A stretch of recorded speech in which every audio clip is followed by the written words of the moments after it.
você precisa analisar a estrutura da perícope, da passagem bíblica. Como é que essa estrutura está montada? Ah, professor, como é que eu faço isso? Observando algumas coisas nessa estrutura. Uma das dicas que eu sempre dou é que você analise os personagens e as ações que eles realizam dentro de um texto, sobretudo se o texto for narrativo. Então observa aí o texto do batismo de Jesus. Eu fiz uma coluna com os segmentos, coloquei os personagens na sequência em que eles aparecem e as ações na sequência óbvia dos personagens. Jesus veio, Jesus e João. No caso, Jesus foi batizado por João, depois Jesus viu o Espírito descer, uma voz dos céus falou, e aí o falar está implícito.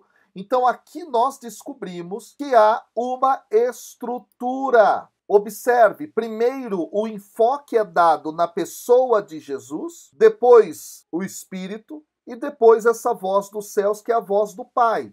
Portanto, nós temos uma estrutura que coloca aqui o Pai, o Filho e o Espírito Santo. O que eu fiz, gente? Coloquei qual é o personagem e qual é a ação que ele realiza e observo a sequência, a estrutura literária disso.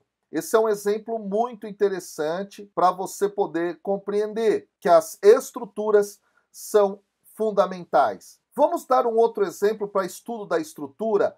Você pode observar as palavras ou frases ou pares de palavras, as repetições do texto. Nesse caso de Lucas, capítulo 6, versículos de 1 a 5, nós temos a palavra sábado aparecendo no segmento 1A, no segmento 2B, no segmento 5B. Olha que interessante. Aí eu grifei com a cor verde o verbo comer. Olha lá.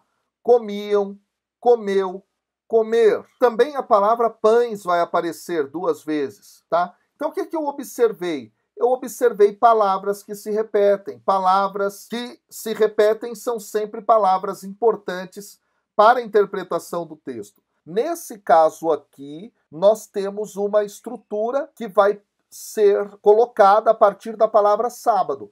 Sábado no começo, sábado no final, sábado no meio.